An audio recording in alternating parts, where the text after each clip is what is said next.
언제 도대체 올라요? 삼성전자요. 내년 한 1분기 정도? 저는 지금 8만 원 정도? 이 정도 가격에서는 천천히 매수를 해봐도. 지금 이 가격대는 진짜 저점이긴 하다. 네, 맞습니다.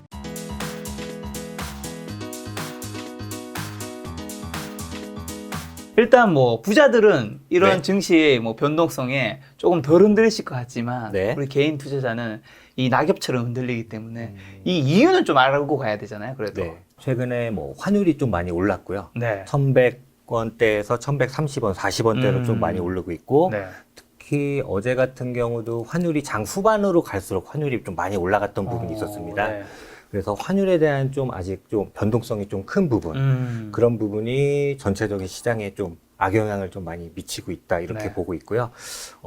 금리 인상에 대한 좀 아직은 불확실성, 시기에 대한 어떤 불확실성이 좀 네. 있다 보니까 그런 부분에 대해서는 좀 아직은 좀 확실하지 않기 때문에 환율을 조금 더 지켜보면서 대응을 하는 부분이 맞지 않을까, 네, 그렇게 생각을 하고 있습니다. 그럼 네. 향후 좀 전망은 좀 어떻게 보세요?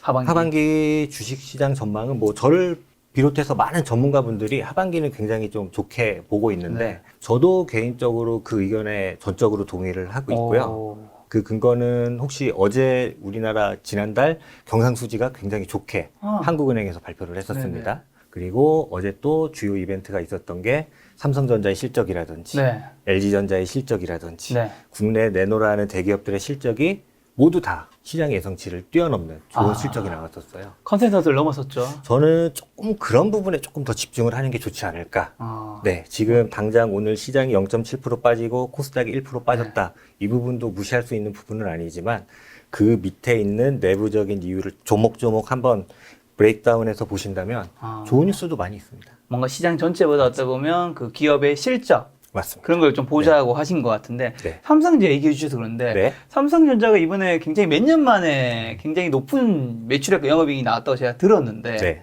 주가는 맞습니다. 안 오르더라고요. 맞아요. 이거 호재가 나왔는데 주가가 안 오르면 네. 이거 사실 그렇게 좋은 건 아니잖아요. 사실은 그동안에 네. 주가가 오른 것도 아니었고. 네. 주가가 오른 것도 없고 오히려 되려 떨어졌어요. 삼성전자는. 네. 삼성전자도 떨어졌고 현대차도 삼성전자 대비 소폭 반등은 나왔지만 네. 현대차도 사실은 그렇게 퍼포먼스가 오래 좋지는 못했고요. 네. 반대로 뭐 네이버, 카카오라든지 네. 이런 sek터에 대해서는 굉장히 이제 좋은 상반기 실적이 있었는데요. 저는 약간 이런 부분일 수도 있을 것 같아요.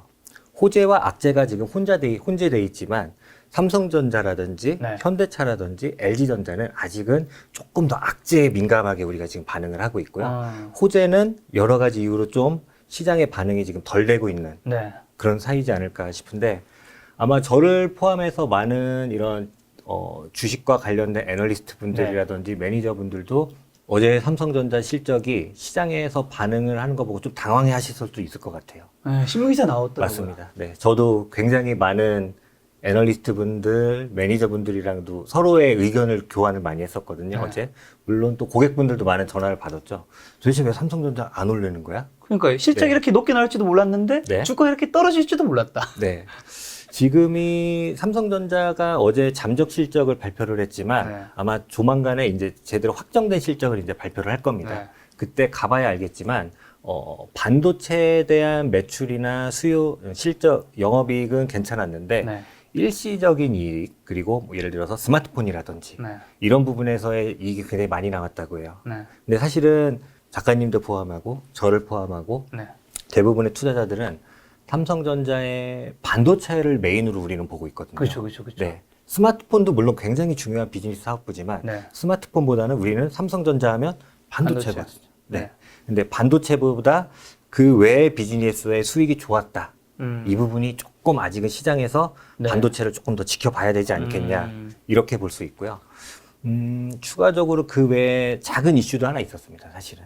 그게 뭐였냐면 어제 이 부분을 또 중요하게 얘기하시는 분들도 있는데 미국 국방부에서 마이크로소프트와 데이터와 관련된 빅딜을 한 걸 네. 취소가 나왔었습니다. 네. 그 사업에 대한 취소가 나왔었는데 사실은 그런 D램 반도체에 대한 수요가 굉장히 크게 나올 수도 있는 큰 프로젝트였거든요. 네네. 근데 그게 미국 국방부에서 갑자기 취소를 하는 바람에 네. 그러면 메모리 반도체에 대한 수요가 조금 떨어질 수도 있지 않을까? 그런 작은 이벤트도 있었고요. 네. 테크닉적으로 살펴보면은 분명히 이유는 있었다. 네. 삼성전자가 주가가 못 간 부분이 아. 일단 이렇게 정리해 보시면 그러면 하이닉스도 뭐 지금 마찬가지죠. 마찬가지죠. 네. 그러면 도대체 삼성전자, 하이닉스는 네. 다들 뭐 그 얘기 많이 하시잖아요. 이제 반도체, 차량용 반도체 다 공급 언젠가 될 거고. 네. 그리고 4차 산업혁명의 쌀이다. 네. 이 얘기 진짜 뭐 너무 자주 들은 것 같아. 이제 식상할 정도로. 네. 근데 대체 그 쌀은 언제 우리가 먹을 수 있는 건가? 언제 도대체 올라요? 삼성전자요. 네. 이 얘기 계속 몇 달째 나왔는데 계속 안 오르고 있는 것 같아요. 사실은 근데 2분기 때부터는 오를 거다. 뭐 3분기부터 불러 이게 약간 수년되는 느낌은 분명히 있는데요. 네. 수년되는 느낌은 분명히 있는데 저는 조금 긴 호흡을 보고 내년 한 1분기 정도. 그리고 저는 그거의 1분기를 위한 매수는 지금부터 조금씩 해 나가는 게 어떨까 개인적으로 그렇게 생각을 해요. 많은 애널리스트 분들이 저도 고객분들한테 많이 얘기를 하는데 삼성전자의 아주 강세 시나리오일 때는 15만 원, 뭐 그냥 베어 마켓일 경우에는 뭐 8만 원 지금 현재 밸류에이션 그리고 이제 시장이 중립적으로 갔을 때 11만 원에서 12만 원의 의견을 많이 얘기는 하고 있거든요. 저는 지금 8만 원 정도 이 정도 가격에서는 천천히 매수를 해봐도 괜찮지 않을까. 지금 이 가격대는 진짜 저점이긴 하다. 네, 맞습니다. 그리고 뭐 이거는 비재무적인 지표일 수도 있는데 네. 최근에 삼성전자 임원분들이 굉장히 삼성전자 주식을 사고 사시면서 공시를 내고 있습니다. 아, 진짜요? 네. 그 저는 자사주? 항상 맞습니다. 네. 자사주가 아니고 임원분들이 임직원 자기 주식 소유 변동 여부를 공시를 계속 올리고 있어요. 얼마 전에 제 기억에 한 4월 달경에 네네. 김기남 삼성전자 부회장님께서 네. 공시를 내셨습니다. 아. 약 10억 가량, 제 정확한 기억이 맞는지 모르겠는데 10억 가량 장내 매수 공시를 내셨고요. 네. 네, 그 당시에 그 부회장님 매수 가격이 8만 3천 원 이 정도 가격으로 제가 알고 있는데 부회장님 물리셨네. 그렇습니다. 지금 저희가 사시면은 삼성전자의 최고 부회장님보다도 훨씬 저렴하게 삼성전자를 매수할 수 있다. 야, 이렇게 삼성전자 보고. 부회장님은 사실 삼성전자 웬만한 건 다 아시는 건데 역시 사실은 주식이란 건 답이 없다. 애널리스트 분보다도 훨씬 더 많이 알고 계실 그쵸. 텐데. 네. 지금 삼성전자 부회장님도 8만 3천 원에 사셨고요. 네. 추가적으로 저는 또 재밌는 부분을 하나 봤습니다. 뭔데요? 자, 어느 임원인지는 제가 정확히 기억이 안 네네. 나는데 어떤 임원분의 이제 주식 변동 여부에 공시를 내셨어요. 네. 그분은 어떻게 냈냐면 수량이 줄었어요. 삼성전자 보유 주식 수가 줄었는데 그래서 매도를 하셨나 이렇게 봤더니 자녀한테 상속을 하셨더라고요. 작가님 뭐 많이 보셔서 아시겠지만 보통 뭐 부동산이라든지 네네. 이런 부분은 매매하기 아까울 때 자녀분들한테 상속을 많이 하시죠. 그렇죠, 그렇죠. 그만큼 네. 좋은 거일 때. 그렇죠. 가격도 상속세를 최대한 줄이려면 네. 밸류가 낮을 때 상속을 당연히 해야겠죠. 근데 저는 상속을 위한 목적으로서 주식을 넘기시는 저는 삼성전자 임원분들 어렵지 않습니다. 공시 내용 보시면 다 그 목적이 다 나와 있기 때문에 여러 가지 신호에 따라서 지금이 좀 매수하기 나쁘지 않은 타이밍이다라고 네. 말씀해 주신 것 네. 같습니다. 뭐 이제 반도체 얘기해 주셨으니까 그럼 네. 뭐 다른 섹터도 한 번씩만 좀 짚고 넘어가면 좋을 것 같습니다. 네. 자, 자동차 쪽 아까 현대차 말씀해 주셨는데 뭐 현대차, 기아, 뭐 모비스 이쪽 좀 어떻게 보시나요?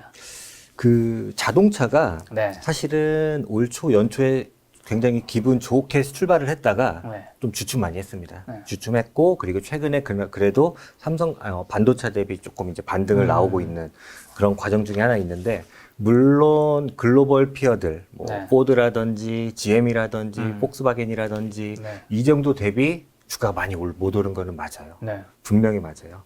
그래서 지금 어떤 그런 현대차에 대한 고민도 고객분들이 사실 요즘에 많이 하시고요. 네. 현대차가 과연 과거의 수소차에서 최근에 전기차로 프레임이 이제 넘어가면서 네. 그 밸류에이션을 조금 받았다가 그 부분에 대한 이제 조금 일정 부분 반납도 나오고 있고요. 그렇지만 현대차가 반도체 수요도 조금씩 원활해지고 그리고 현대차, 기어차, 기아차가 아니죠. 이제는 기아라고 이제 사명을 바뀌었는데 네. 이런 모빌리티 비즈니스로 느리지만 정확한 방향으로 변하고 있다라는 거에 대해서 사실 많은 시장에서 동의를 하고 있는 부분이어서 네. 제가 알기로 지난달 얼마 전에 현대차의 미국 판매 실적이 굉장히 좋게 나왔습니다. 네, 굉장히 좋게 나왔어요. 시장 예상치보다 뛰어난 판매 대수를 보여줬거든요. 네. 하지만 묵묵히 현대차는 이런 쪽으로 실적을 보여주고 있어요. 네. 그렇지만 우리가 아직은 그거를 불안하니까 네. 그 지표를 확인하기 전까지 못 보고 있는데 대기업들의 우리나라의 기업들의 실적은 굉장히 잘 나오고 있습니다. 자동차 쪽도 잘 나오고 잘 있다. 나오고 있습니다. 이런 부분에 대해서 시장이 분명히 인정을 해줄 시점이 올 거예요. 네. 그거는 제가 언제냐 정확히 말씀드릴 수는 없지만 네. 뭐 최근에 코로나가 지금 다시 늘어나고 있고 네. 그리고 뭐 테이퍼링 이슈라든지 약간은 전체적인 이쪽을 발목을 잡는 이슈들이 지금 계속 나오고 있거든요. 네.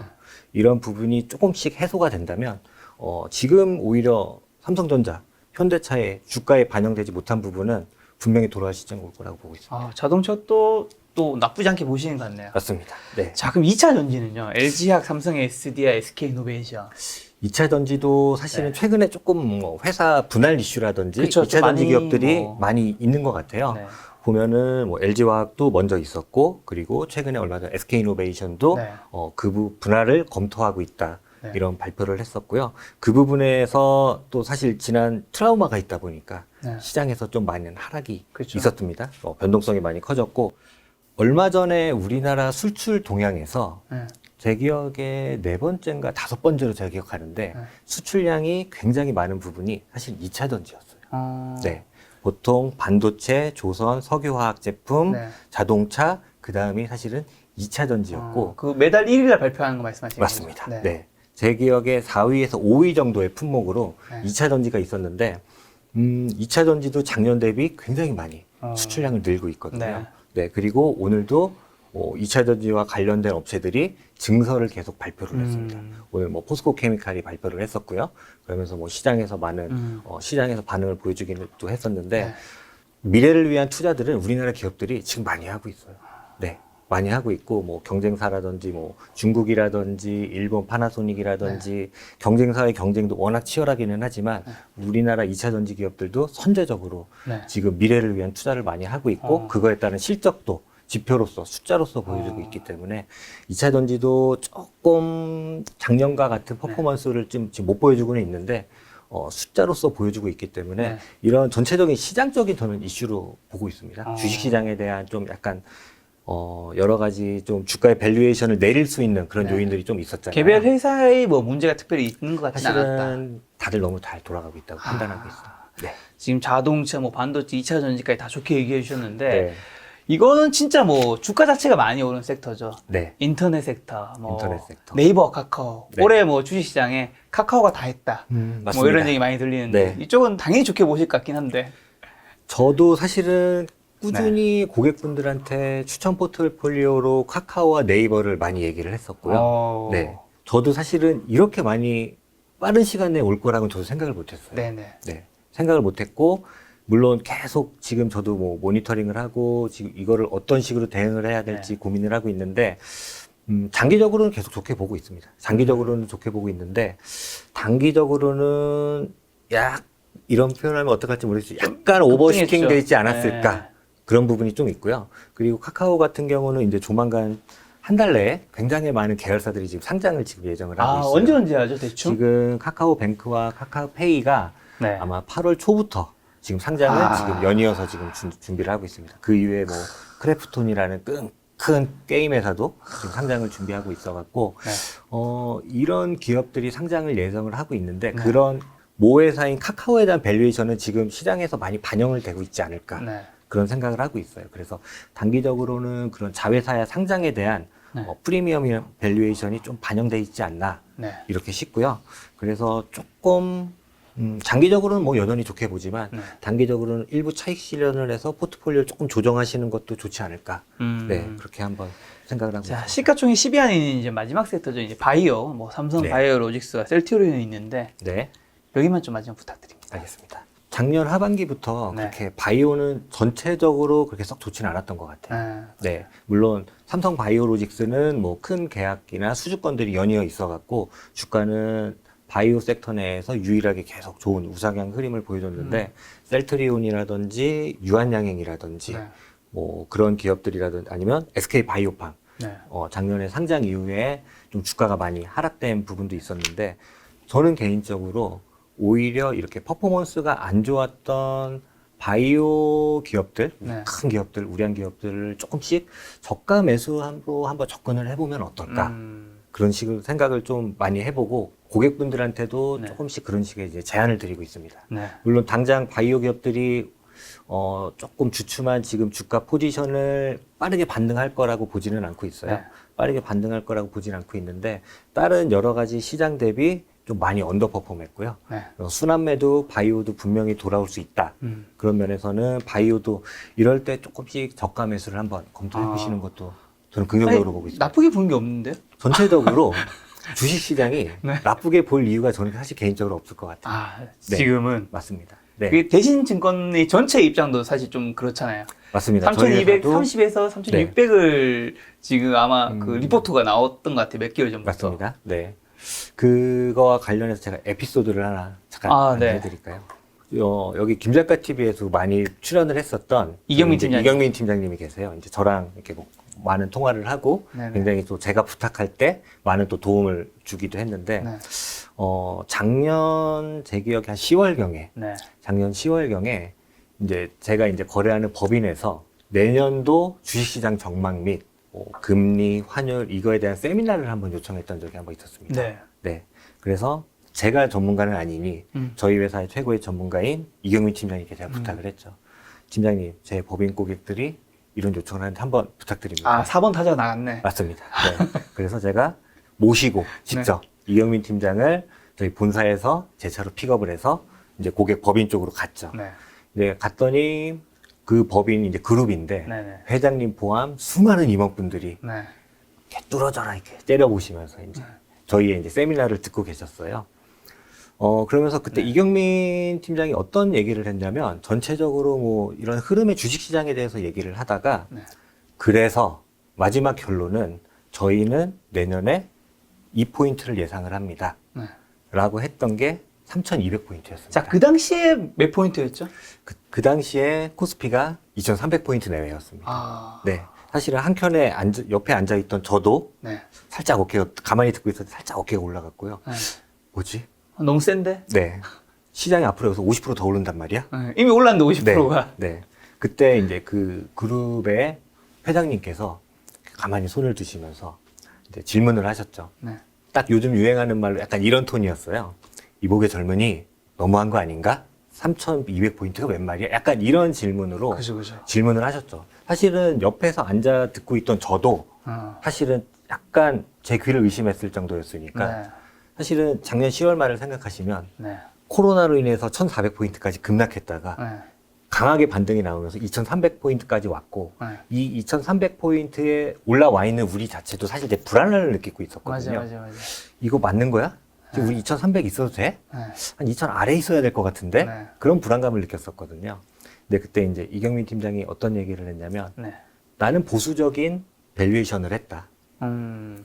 여러 가지 가정을 긍정적으로 놓은 게 아니라 다 가정을 보수적으로 수정을 해도 아무리 워스트 케이스로 해도 3,000포인트가 나옵니다. 네. 네, 우리는 숫자를 믿어야 되잖아요.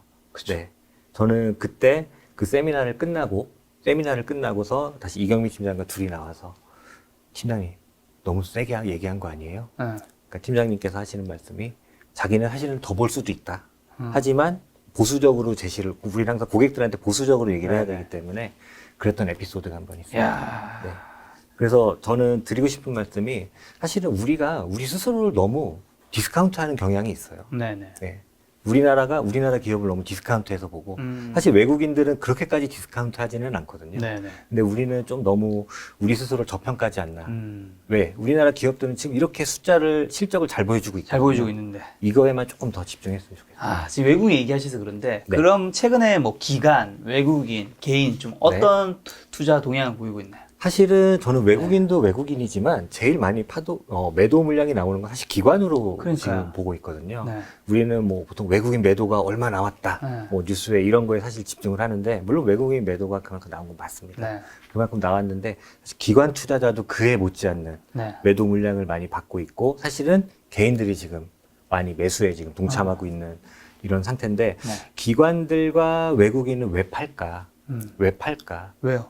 저는 정확한 건 모르겠지만 네. 불확실성이 싫은 것 같아요. 음. 불확실성이 싫고 여러 가지 이유가 있겠지만 금리 변동에 대한 이런 정책 스탠스가 최근에 완화적이었다가 긴축적으로 바뀐다는 네. 이 변곡점은 사실 의사결정을 하기가 쉽지 않습니다. 그죠. 하실 수가 있겠어요? 아니요. 쉽지 않거든요. 네. 네. 가던 방향의 강도가 약해지는 거는 우리가 좀 어느 정도 대응을 할 수 있는데 네. 강도가 아니라 방향이 바뀌었을 때는 조금 혼란스러울 수 있거든요. 불안하죠. 네, 금리가 내리다가 이제 오르는데 네. 네, 내리는 폭이 줄어드는 게 아니라 방향이 반대 버렸을 때는 그때는 일단은 위험 자산에 대한 비중은 줄이는 게 맞습니다. 네, 줄이는 게 맞기 때문에 어느 정도 정책적인 스탠스의 불확실성이 줄었을 때 네. 오히려 저는 금리 인상이 시작이 된다면 그때부터는 불확실성이 좀 줄었다고 볼 수 그쵸, 있거든요. 그쵸. 2013년, 14년에도 이런 경험이 있었기 때문에 네. 오히려 그때는 외국인 기관들이 돌아올 수 있다. 금리가 인상하면 오히려 원화 강세가 그때 보여줄 네. 수도 있고 그때는 외국인들이 또 적극적으로 주식시장에 매입할 수도 있겠죠. 그럼 혹시 향후 증시가 네. 이제 상승할 수 있는 여러 가지 이유를 얘기해 주셨는데 네. 좀 하락할 수도 있는 뭐 신호도 있을까요? 하락할 수 있는 신호는 저는 딱 한 가지밖에 없을 것 같아요. 뭐요? 예를 들어서 금리 인상을 한다고 했는데 안 한다는 게 네. 오히려 이게 또 하락의 또 신호가 될 수도 있지 않을까. 안 하면 증시엔 좋은 거 아니에요? 어떻게 해석하느냐에 다른 건데 네. 얼마나 우리가 경기 확장에 대한 지금 자신감으로 1년 동안 시장이 많이 올라왔는데 네. 이제 확장을 할 거라고 생각했는데 확장을 못할 정도로 금리를 다시 내려야 되나? 이렇게 충분히 해석될 수가 있거든요. 네. 오히려 금리 인상에 대한 시그널을 이미 시장에 천천히 지금 뭐 미국 계속 연준이라든지 줬죠. 우리나라도 주고 있기 때문에 계획대로 진행하는 게 오히려 시장에는 더 도움이 됩니다. 네. 근데 이런 계획을 다시 180도 반대 방향으로 수정을 해야 된다거나 이런 이벤트가 발생됐다는 네. 거는 오히려 우리 경기에 대한 확신이 떨어졌구나 이렇게 해석될 여지가 있기 때문에 그럼 시장에 불확실이 생기는 맞습니다. 거를 별로 안 네. 좋아하니까. 맞습니다. 네.